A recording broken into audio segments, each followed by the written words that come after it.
Welcome to our Teacher Talking Time podcast series on entrepreneurship in education. This is something Leo and I have been building for quite a while. We're really happy that it's ready. And it's unlike any podcast series that we've done before. We really hope that you're as excited as we are. What we've done is we've invited founders from around the world who have education businesses, from teaching to service-based to products to AI. They each have their unique story to share, and our goal, our main overarching goal for this series, is to highlight amazing work done by amazing people, and that a viable career in education can involve working for yourself. There's no one-size-fits-all. If you're new to our work at Learn Your English, you can check out all we do on our website at learnyourenglish.com. You can even book a free coffee chat there to chat with us about all things business or entrepreneurship or podcasting. Thanks for being here. It means a lot more than you know. And now let's dive into the series. How long will you put off what you are capable of doing just to continue what you are comfortable doing? It's a game almost, right? This is just my opinion. This is not as factual. It works for everybody. But for me, if I don't view this as a game, it's not fun. I would have quit years ago. Can we create a new course that does this? Can we get people excited about this? Believing in yourself is actually probably the first step to making this work. Everything is figure outable. We will face probably 50 things that we have no idea how to do and that are really important, and that we'll just together be able to figure it out. One of the things I've learned in my life is that practice is the price that you pay today to be better tomorrow. Businesses are not sexy, right? A lot of people romanticize having your own business. It's amazing freedom, which can all be true. But you gotta do the boring stuff too. In trying to define what this series is for, I feel like it is for those teachers who believe in themselves, believing that you can achieve something, and you can. It's actually that simple. We wanted to highlight educational entrepreneurs who don't all have the same business model, who don't all have the same niche, who don't all have the same style, to maybe build some or elucidate some motivation and confidence to anyone listening. What are some of the themes that we should be exploring here that you think are important for us to talk about? I hope we've done a good job of curating who we've invited to be part of it. It becomes all the voices collectively, not just ours, and things that we would never have thought of or would not have done or would never have crossed our minds. And all these voices combined, the themes come from the guest.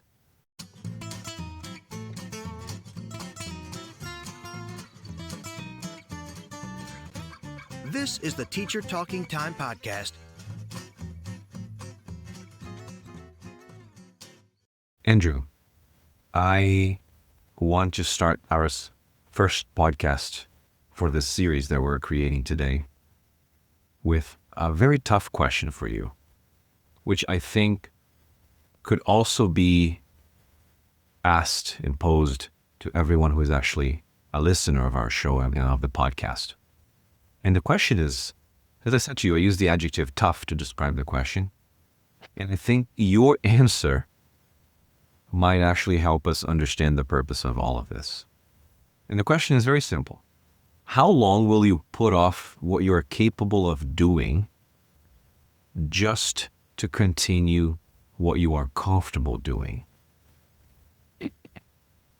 I love it. I think you used to ask a series. Did we do a series before, or in a course or something? You asked a version of that. I remember something about how long will you put off what you're capable of, or something like that. I love it. Yeah. It's a great question. And the answer is in the phrasing of the question. I think the answer is until you're not comfortable anymore. I think the answer for me, I don't know if it's the same for everybody or for you, is until it's too late.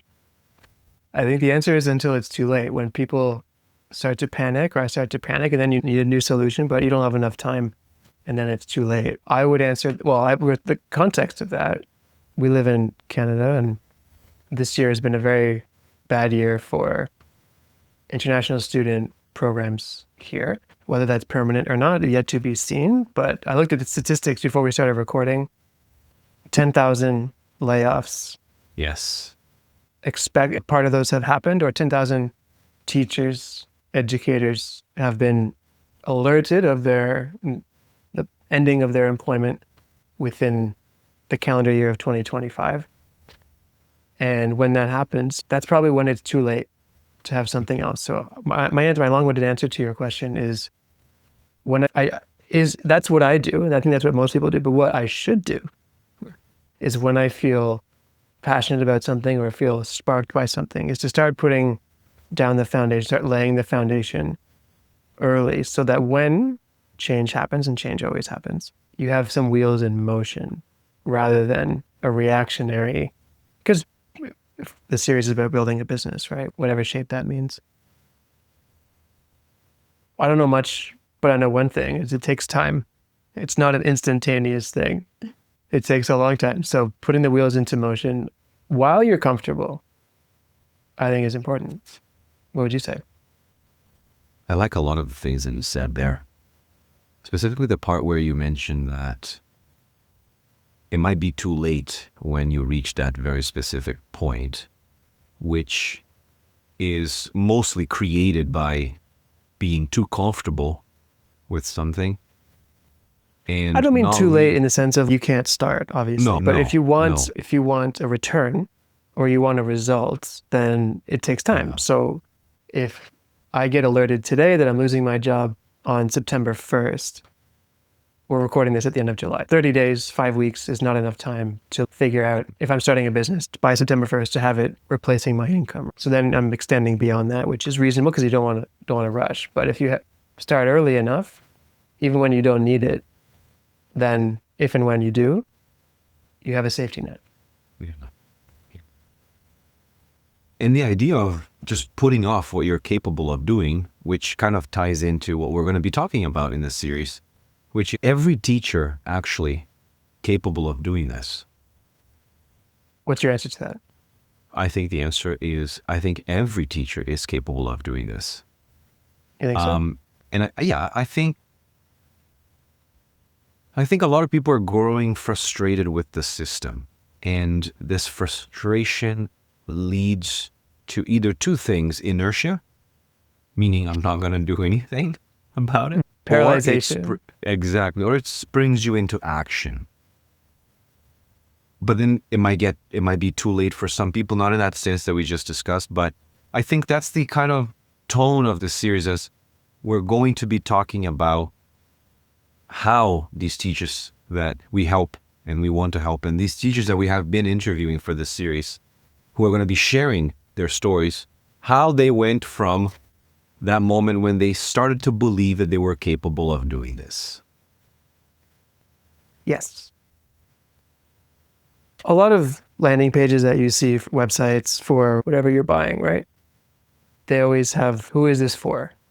This is for people who A, B, C.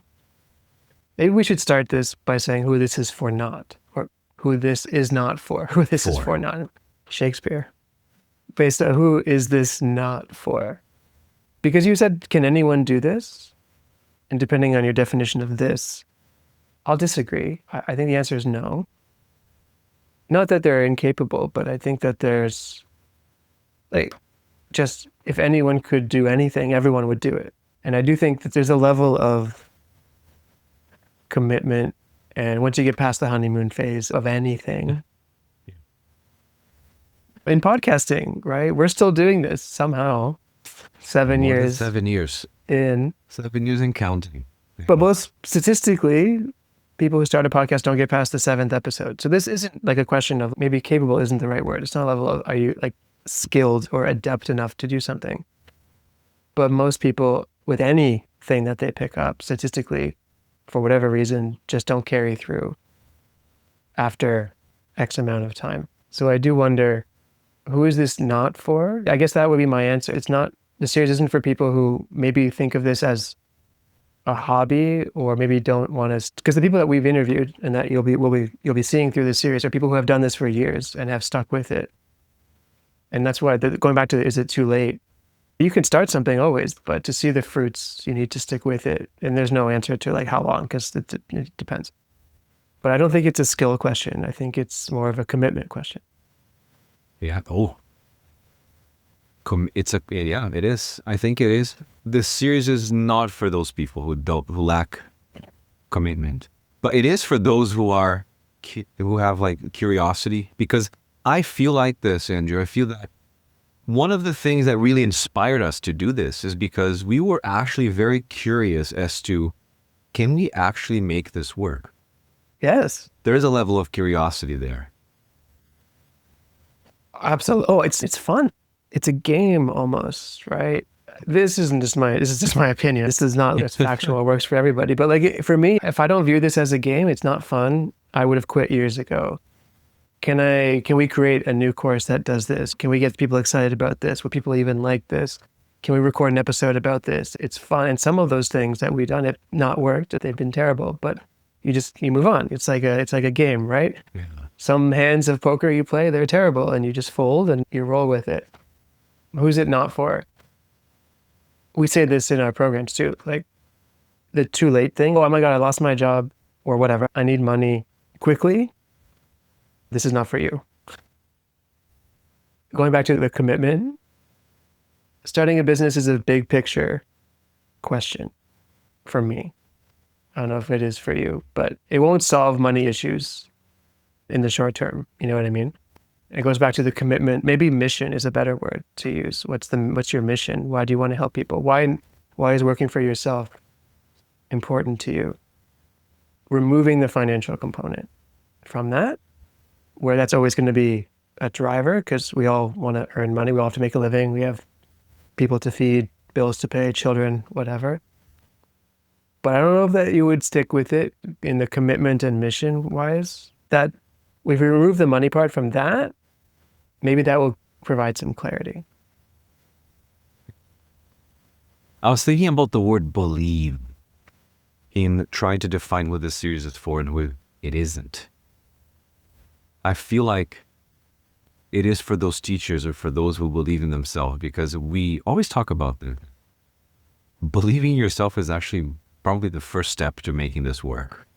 Believing that you can achieve something, and you can, it's actually that simple. Like, even when we talk about like their first wins, when they're like, oh, I got some people that signed up for my pilot. Believe that entrepreneurial experience is so vast and everyone has different experience when starting a business or building businesses. So I don't think generalizing helps, but at least from my experience, for me, my belief has always been, I believe in myself to be able to figure it out. Yeah. That So there will be have that 100. internal belief. Yeah, but not in the skill, not like being able, you read that book, Everything is Figure Outable, right? I haven't read it, but Great book. just that knowing that every week I and you and we will face probably 50 things that we have no idea how to do and that are really important, and that we'll just together be able to figure it out. Maybe not perfectly, maybe not right away, but just the belief that we can figure it out. Nothing's that bad. We can figure it out. Yeah. Because everything is incredible. Yeah. And I think that's what the kind of mindset that I think teachers have to perhaps, I don't even say adopt, but perhaps develop if they want to pursue this. Yes. So my question is, why this? Why are we doing this? Why now? Okay. Why didn't we do this before? What took That's us a good so question. long? That's a great It's question. an honest question. Who knows? I think every idea we have, we're always like, why didn't we do this before? Don't know, but we're doing it now. No time machine, can't go backwards. Well, let's do it now. The series itself, I know we wanted to highlight, if we go back a step, I guess, there's a lot of terms in our industry that are general, right? Teaching business, right? Selling courses, this, that. But there's these general definitions of these, and there isn't a one size fits all. So we wanted to highlight educational entrepreneurs who work for themselves, either completely or in conjunction with other jobs that they do, but who do it in different ways, who don't all have the same business model, who don't all have the same niche, who don't all have the same style, to maybe build some or elucidate some motivation and confidence to anyone listening who has not started and needs a push to see that it's possible. Or number two, who has started, who maybe is struggling a little bit, to hear other people's struggles as well. Because while the people that we've talked to are successful in their own right, they've all admitted and shared stories of frustration and failure along the way. It's part of the game of it. Yeah. And three, to show that there isn't a one-size-fits-all style to having an education business. You don't have to just sell one-to-one lessons and have this niche. You can, but you can also have a podcast production house like Laura Wilkes has, or you can also help people with data-driven AI speaking feedback for the TOEFL test like John Healy does. Or you can build, the pronunciation course that Jessica Diaz has created that targets a very specific audience, a very specific group of people. So right there we have three examples, three models of people that are educators with an entrepreneurial spirit, running different businesses, catering to Anthony different... Green with Voice Books, right? Who has a portal for people just to practice listening skills. And Alexenko, who builds community-based offers, where she really gets in there with her clients and builds that sense of belonging. So there isn't one way. So that's the third prong, I think, of this, is just to showcase that there isn't one model. There's a lot of different ones, and to each their own. That's very true. And I wanted to ask you one more question. And I feel like I'm asking you a lot of questions today. I'm feeling quizzed. You know what it is? I feel like when you spend time with people who are just genuinely curious, you also want to ask a lot of questions. True. What are some of the themes that we should be exploring here that you think are important for us to talk about? I'll give you an example. How did you go from you were doing teaching at a school, teaching at a university, to like, you know what, I'm just going to do this. I'm going to start a business. And so how did you navigate all of that? You probably dealt with some imposter syndrome. You probably had some self-doubt. How did you deal with that? You're saying all that in past tense, like it's still not true now. It's still true. To go back to your first question, what themes do I want to come out? I think that's the purpose of this series, is that we, as much as we love, if you're listening to this, we love that all of you are listening and that so many of you listen to the show. It's amazing. But we don't want it to just be you and me sitting here talking about what we think about this. Like, by inviting these kinds of guests, like we do with our traditional episodes with researchers, it becomes all the voices collectively, not just ours, and things that we would never have thought of or would not have done or would never have crossed our minds. And all these voices combined, the themes come from the guest. And I hope we've done a good job of curating who we've invited to be part of it, to highlight different areas and different things and different themes and different struggles. So the answer to that is the themes won't come from us. The themes come from the guests. That's my answer to that. Secondly, that's a big question, to overcome all of those things. The simple answer is just by doing it. You're not being scared to start and see where it ends up. But if I can tell a story, if that's okay. Because we started Learn Your English in 2018 or something like that. But I had a few very small, very short-lived businesses before that. And the first one that really, I would say was my first business, was I opened a TESOL training certificate program when I was living at the beach in Costa Rica. Did I ever tell you the story? Yeah, I think you mentioned parts of it. Let's see if I can piece it all together. Yeah. So it wasn't really, I didn't own it and open it. Like, it was owned by a friend of mine who lived in the States, who I met living there, and it was like a franchise, right? He was like, hey, do you want to run this center? I'm moving back to the States, to Boston. Do you want to run it? And I was like, sure. But I was like, I don't want to. His center was in the capital in San Jose, which is nowhere near the beach. And I was like, if I'm going to do this, I was living there at the time. I wasn't moving there for this. I was already living there. It was towards the end of my time there. Had plans probably to leave. This was probably January or February. And I thought, okay, I'll accept this and do it until the end of the year and then move back to Canada. That was my mindset, and see how it goes. I'll give this a chance. So I don't want to do it in the city. I want to live at the beach. So I was like, I'll do this if you agree that we can move the center to the beach. And he was like, fine, done. I don't care. And I'm very proud of this because this is the definition of just figure it out. I'll start with the success first. So I moved there in June. We ran the first course. We ran 3 courses in 6 months. The first one in September, the second one in October, and the third one in November. 3 months in a row, we had 3 cohorts come through. People moving from elsewhere, US, Canada, basically, come there to take this course. And then the last one ended in the middle of December. Cool. I moved back to Canada. Sounds great, right? But when I arrived there in June, there was no marketing.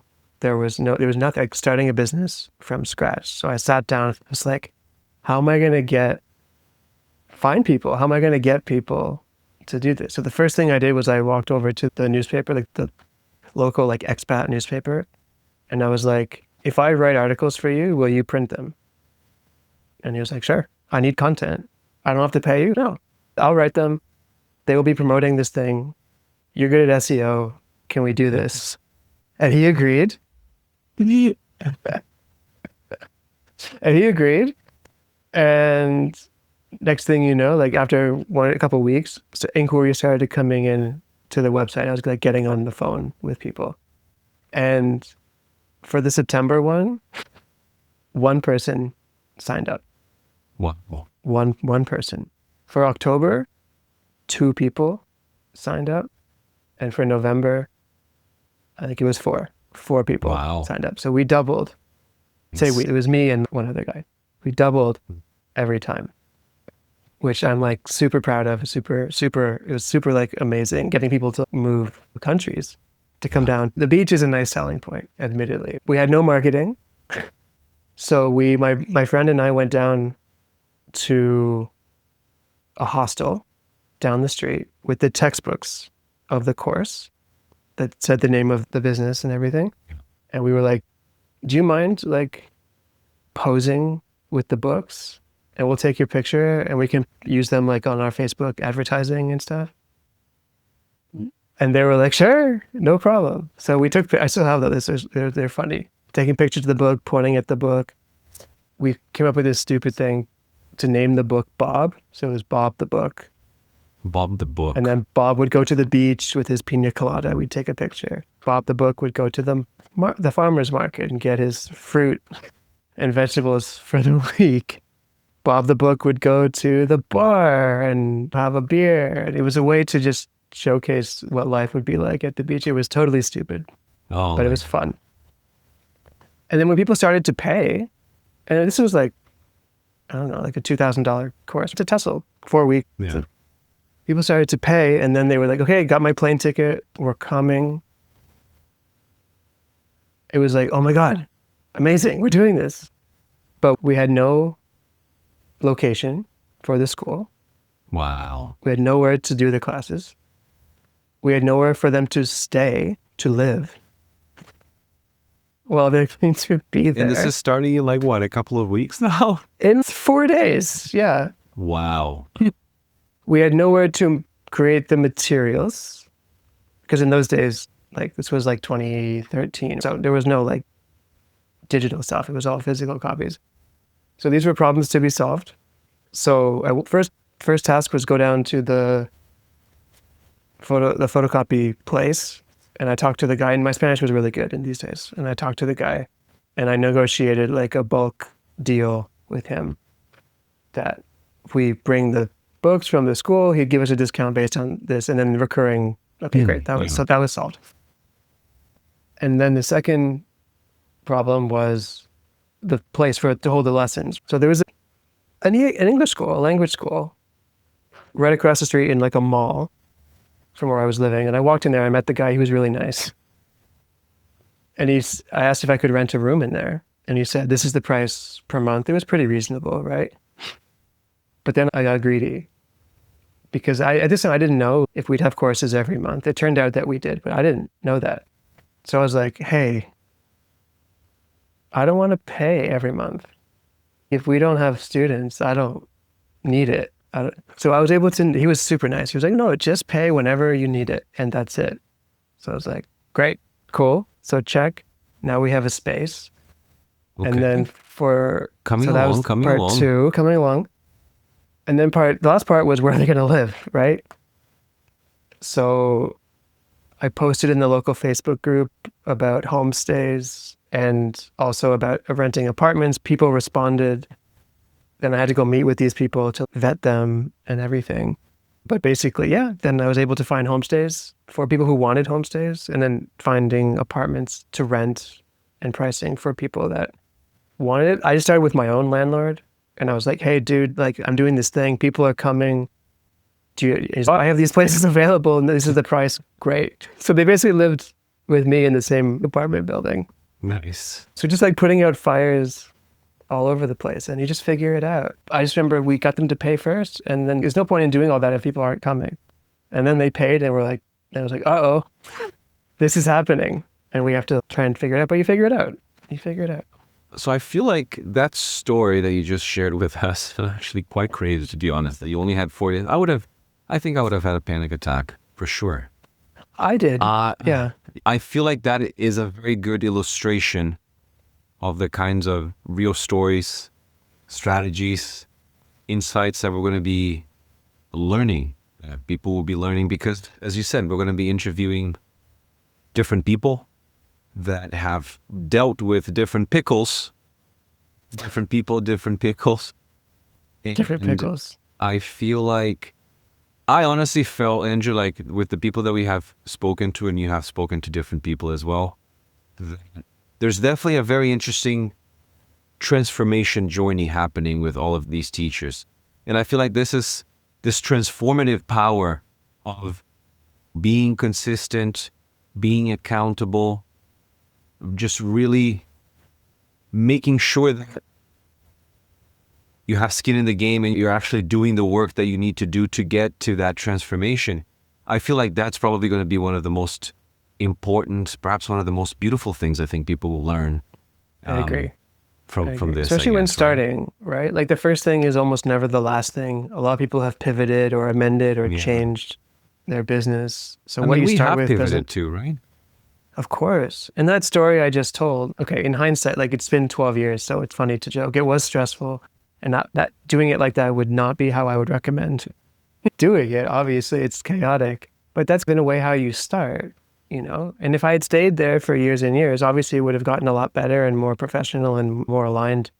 But you figure out things as you go. And these are problems and challenges that pop up at the beginning. And then you have more challenges later and different ones later. As we started the first course, I realized I had another challenge I had never thought of. How are they going to practice teaching? Who are they going to give the practice teaching to? So then I had to source that. I put a ad in like the local Facebook group saying, who wants free English classes? That created a different problem because 500 people responded. Wow. I remember going to like the community center, and I became friends with one woman, one girl, and she was really helpful with this. She was like really cool in the community. It was a small town. And she sent me a private message and she was like, Andrew, we have a problem. Because the first time I did it was only like 3 or 4 people showed up to an info meeting about it, and that was cool. And then she was like, hey, we have a problem. Your message got shared in a different Facebook group, which wasn't an expat group. It was like a local community group.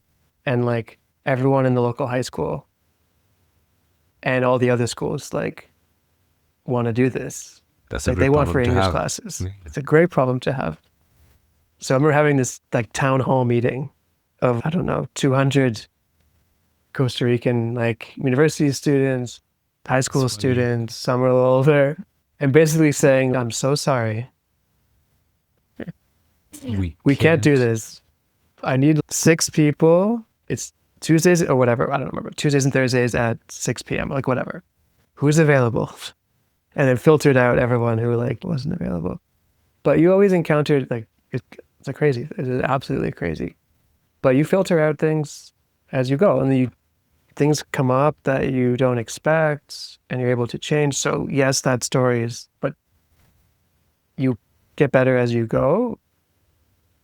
I do feel if I hadn't done that, maybe I would have done something else, but it gave me the experience of kind of what not to do, what to do, and just living through the ups and downs of starting something from scratch and what happens.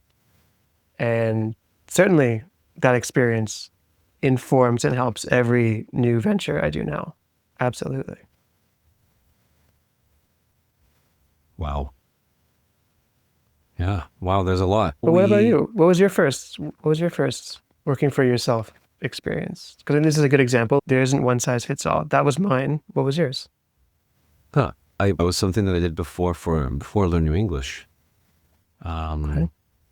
And I think I was working at a private school downtown Toronto, and I had a lot of students who were like, "Hey, Leo, I really like certain things about your teaching style that I feel like the school doesn't let you teach." And they're like, do you teach privately? I was like, not really, but they pestered me very hard. So I said, okay, fine. And that's how it started. I started with I had 2 students, and these 2 students referred me to 2 other students who referred me to 2 other students. And then all of a sudden, Andrew, I had about 8 students on the side on top of my regular teaching. Okay. And I actually enjoyed teaching those students a lot more than I enjoyed teaching the other students because there was no textbook involved.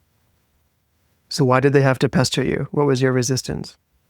My resistance was that I just didn't think I had the time for it. But eventually I realized that this was a much more steady source of income for me than the private school. So I eventually decided that most of my time would not be devoted to private schools. It would be devoted to some of these clients.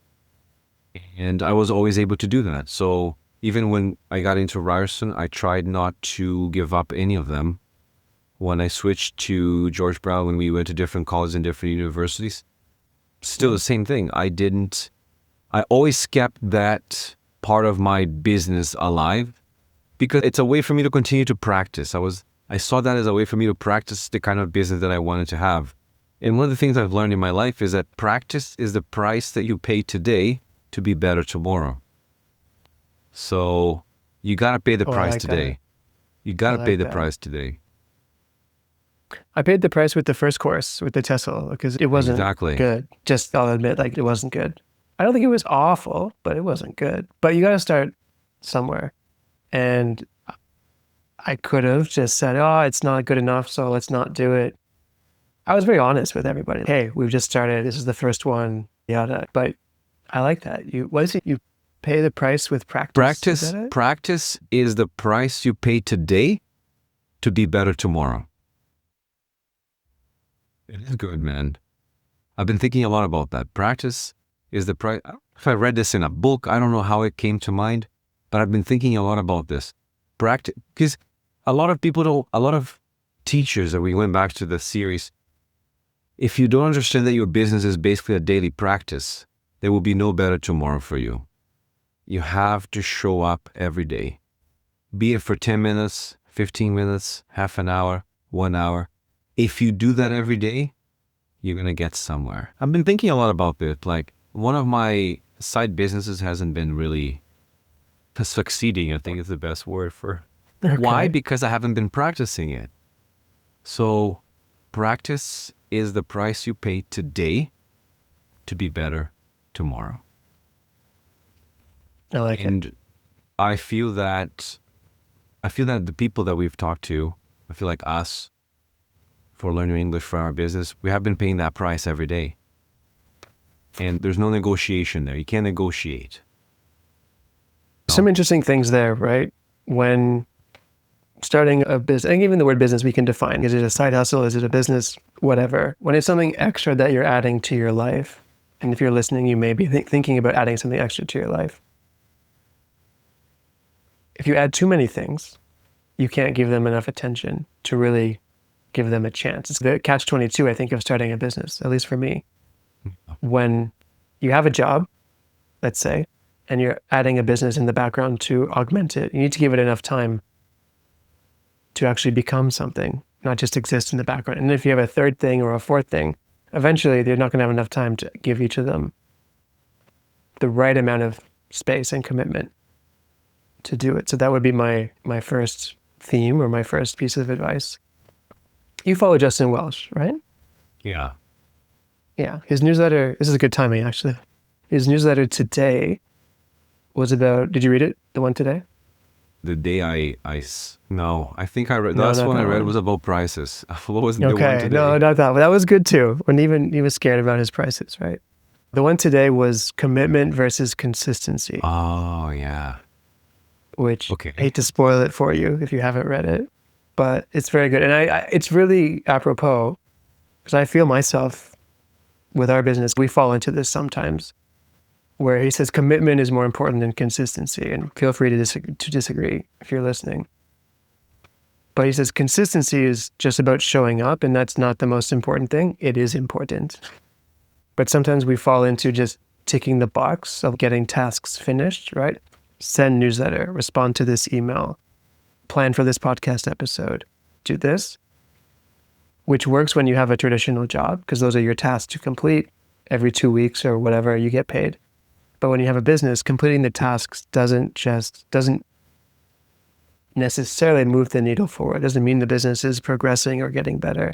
You're just completing things. Yeah. Because you can do all those things and the business can still make no money. Yes, Right? that's true. That's very true. Versus true. commitment. Commitment, he defines more as your mission, your why. You talk a lot about this, about what's your why. And that helps you move everything forward. What are you committed to? What's your mission? What's your big picture? We talk about in TAP, what is your North Star, your 3-year, 5-year, 10-year plan? What's the reason for doing it? And I think that is a nice way to frame it and how this series may help people. I like that. I like this whole commitment and consistent. I'll be very honest with you. I'm very consistent. I'm very consistent in everything I do. But I agree. As you were explaining that, and as we're wrapping this up, I like that because I like what you said about commitment being, you're committed to building your teaching business so that you can quit that teaching job that you don't like. So because you have that commitment, you have that purpose, you have that why, you have that very specific North Star in your life, you will find a way to work on your business and be consistent with that. Yes. Because you have that commitment. We talk a lot about in the courses where we're teaching, like cause-effect relationships. Yeah. Maybe commitment is the cause or the spark. And then the Yes. consistency becomes the action that's needed. I 100% with you. Yeah. I think Because- that's a very good way to put it. Businesses are not sexy, right? And a lot of people romanticize having your own business. It's amazing freedom, which can all be true. But you gotta do the boring stuff too. And you gotta be consistent with the boring stuff. You gotta do the taxes, you gotta do the finances, you gotta plan the posts, you gotta be out there. Even planning podcast episodes, not the most exciting thing in the world, certainly. Those are things you need to be consistent with. But without the commitment for the bigger picture, and I think it can be client driven too. I want to have a business for me because X, Y, Z. But I also want to have it because I know I can help my students or my clients in a way that they may not be able to get supported elsewhere. That's the North Star, the big picture. What's your mission? What's your why? No, this is good. Maybe by the end of this is really good. series, people listening will, and that's, I guess, to wrap up, that's who it's for. We said who it's not for. That's who it's for. Yeah, You we want go to back the figure out your commitment. why, your Yeah. commitment. Exactly. If you're already doing this and looking for ideas, sparks, inspiration from other people, or if you haven't started for whatever reason, it's not too late. And maybe this will give you some inspiration. Just don't expect immediate results. That's all I'll say. I hope you guys enjoy listening to this new series. And I'm excited about this. I'm excited about this too. If you're listening, once you listen to a couple episodes, let us know what you think. If it's something that helps and people want more of, then I'm sure Leo and we can make new episodes, right? And don't forget to share this episode with friends. Don't forget to like it. Don't forget to subscribe it. Leave us a review. All of those things really help us make this show for you. And we're still going to be doing our regular interviews for the Teacher Talking Time podcast. But this is going to be, do we have a name for this, Andrew? No. We don't have So- a name for this. We're recording this we've recorded a few now, not all of them. And I think in proper entrepreneurial processes, we're just making the thing before we know all the details and what it's called. Name will come at the end, I think. Yes. The name will come at the end for sure. Maybe Thanks we'll for do like a listening. wrap-up episode. We call this episode 0. Maybe we'll call that one episode whatever. And maybe by then we'll have a name. Or if you're listening and you think of a name, send us a message and maybe we'll use it. Thanks for listening.